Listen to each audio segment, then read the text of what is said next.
Hello, everyone, and welcome to my presentation on the Oxford High School shooting. So some details behind the shooting.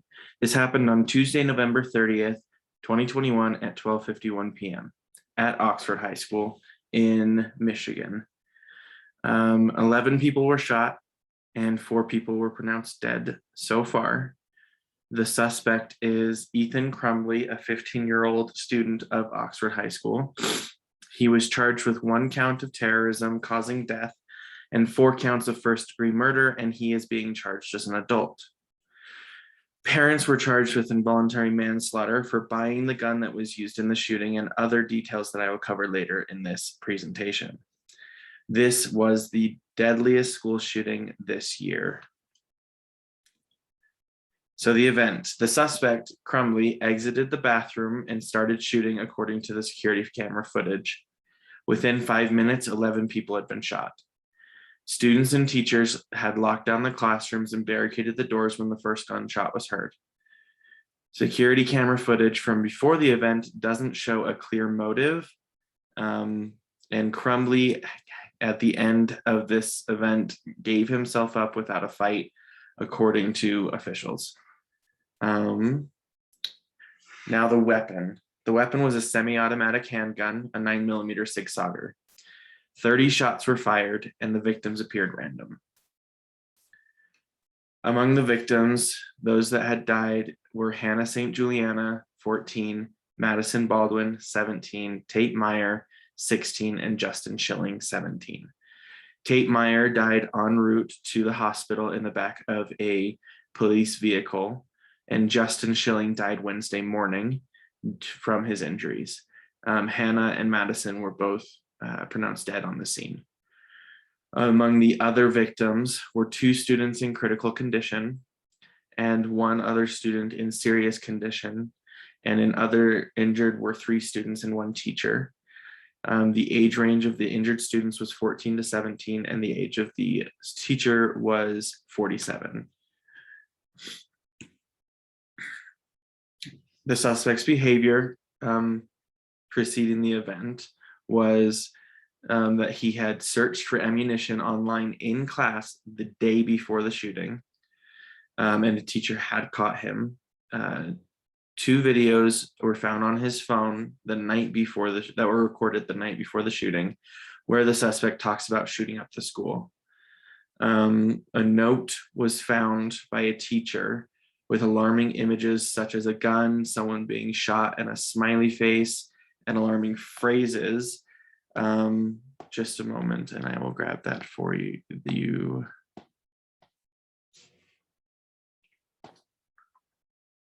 Another item that was found was the suspect's notebook with the student's desire to commit the act.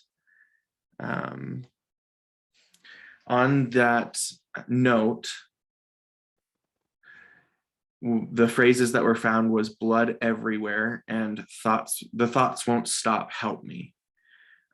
So some pretty concerning things that were found before the event and after the event. So the videos were found after the event, and as along with the notebook and the note and the search for ammunition were found before the event. Now, the note and the search for ammunition prompted the school to call the parents and have a meeting with them, and that meeting happened the morning before the shooting. So Tuesday morning, the parents came in for this meeting. The parents were told that they had to seek counseling for their child, and Ethan was not removed from the school, nor was his backpack searched as a result of this meeting. Had the backpack been searched, they would have found the gun on him. Had Ethan been removed from the school, the shooting probably wouldn't have happened that day, and it might have been able to be mitigated. The parents had gotten the handgun for Ethan as a Christmas present, according to the mother's Facebook page. And after the mom found out about the alarming behavior, particularly the search for ammunition in front of a teacher on school grounds, she texted her son and said, "LOL, I'm not mad at you. You need to learn to not get caught."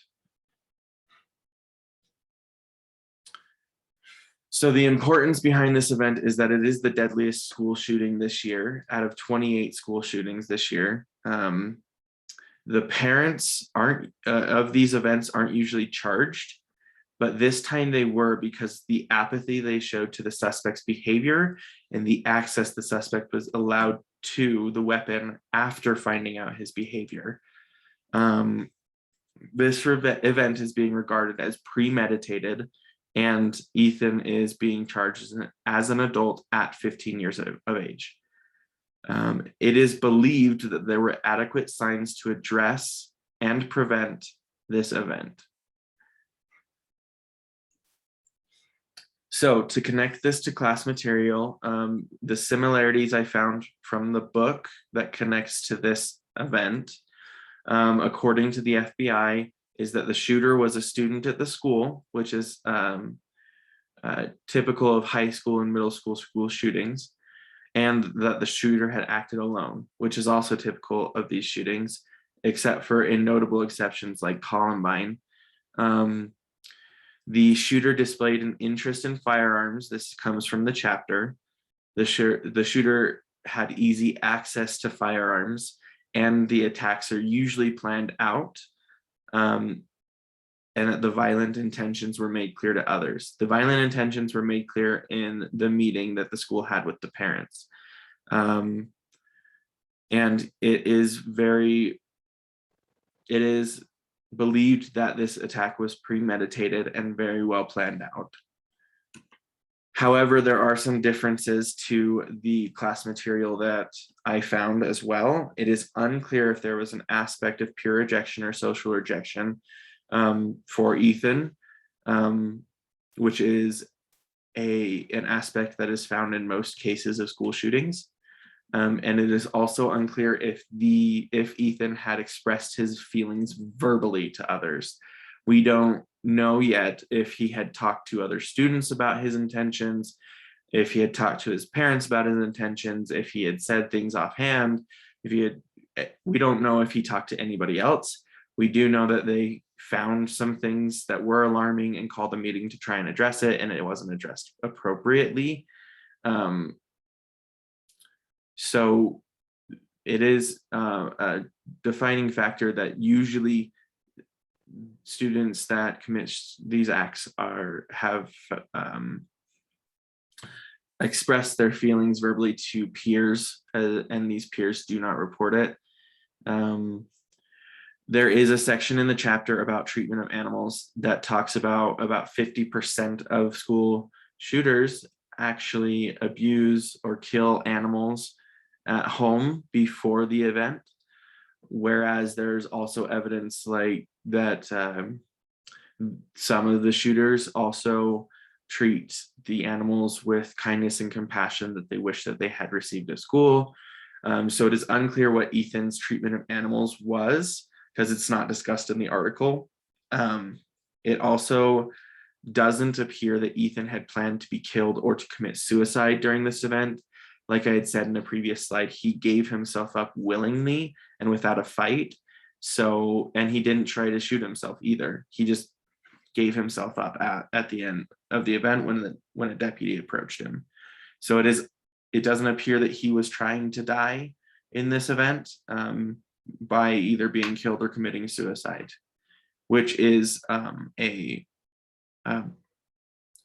it's typical of these shooters to plan to be killed or commit suicide according to the text. Here are my references. I have the article link right here, and I also have our textbook in here as well. Thank you for listening.